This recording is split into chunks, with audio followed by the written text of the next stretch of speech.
বাংলাদেশ ছাত্র শিবির কর্তৃক আয়োজিত জুলাই প্রদর্শনীতে বিচারিক হত্যাকাণ্ডের শিরোনামে একটি প্রদর্শনী রাখা হয়, যেখানে শেখ হাসিনা বিচারের নামে রাজনৈতিক প্রতিপক্ষকে যেভাবে দমন করেছে তারই একটি চিত্র তুলে ধরা হয়। 2013 সালের এক প্রহসনের বিচারের মাধ্যমে বিএনপি এবং জামাতের নেতাদের যুদ্ধাপরাধীর অপরাধে শেখ হাসিনার আদালত তাদেরকে ফাঁসি দেয়। তৎকালীন সময়ে মতিউর রহমান নিজামী, দেলোয়ার হোসেন সাঈদী, আব্দুল কাদের মোল্লা এবং বিএনপির নেতা সালাউদ্দিন কাদের চৌধুরী এবং মীর কাসেম আলী সহ এবং আলী হাসান মোহাম্মদ মুজাহিদ এবং অন্য অনেককেই তথাকথিত যুদ্ধ অপরাধের দায়ে বিচারের মাধ্যমে হত্যা করা হয়। এই বিচারিক হত্যাকাণ্ডকেই প্রদর্শনীতে তুলে ধরা হয়েছিল, যে কাজটি করেছিল বাংলাদেশ ছাত্র শিবির। এতে করে বাম সংগঠনগুলো এই প্রদর্শনীর বিরুদ্ধে অবস্থান নেয়। সেই সাথে সাকা চৌধুরীর নাম এবং ছবি থাকায় ছাত্রদলও প্রতিবাদ জানায়।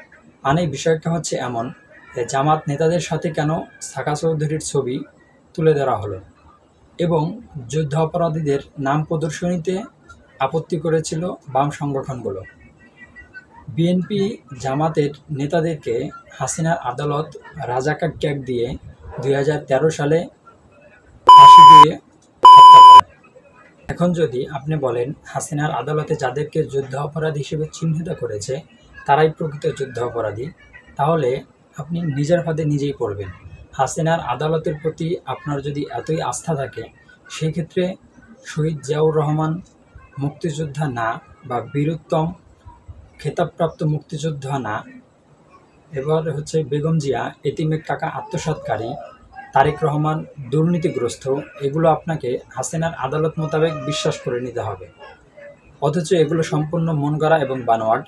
আমরা এটা বিশ্বাস করছি জিয়া পরিবার নির্দোষ, কিন্তু আমরা এটা বিশ্বাস করছি না যে জামাতের নেতারা যুদ্ধ অপরাধী না। রাজাকার ট্যাগ দেওয়া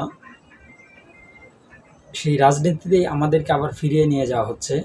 ওনারা হয়তো ভুলে গেছে এটা বিপ্লব পরবর্তী বাংলাদেশ, যেই দেশে সবাই সমান। রাজাকার ট্যাগ এদেশের মানুষ আর বিশ্বাস করে না। আওয়ামী লীগ রাজাকারকে ট্রাম্প কার্ড বানিয়েছিল। আমাদেরকে কেন জানি সেই আওয়ামী রাজনীতিতেই ফেরত পাঠানো হচ্ছে। পরিশেষে বলতে চাই, শেখ হাসিনার আদালতের রায়কে কেন্দ্র করে রাজাকার ট্যাগ দেওয়া বন্ধ করুন। হাসিনার আদালতের রায়কে যদি মান্য করেন, সেক্ষেত্রে আরও অনেক বিতর্কিত বিষয়কেও মান্য করতে হবে। যেমন বিডিআর হত্যাকাণ্ড কেবলই ডাল ভাতের নামে অপারেশন।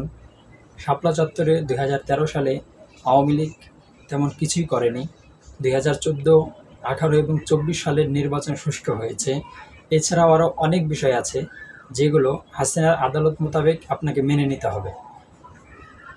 সুতরাং আমরা কাদা ছোড়াছুড়ির রাজনীতি থেকে বের হয়ে সুস্থ রাজনীতির চর্চা করতে চাই।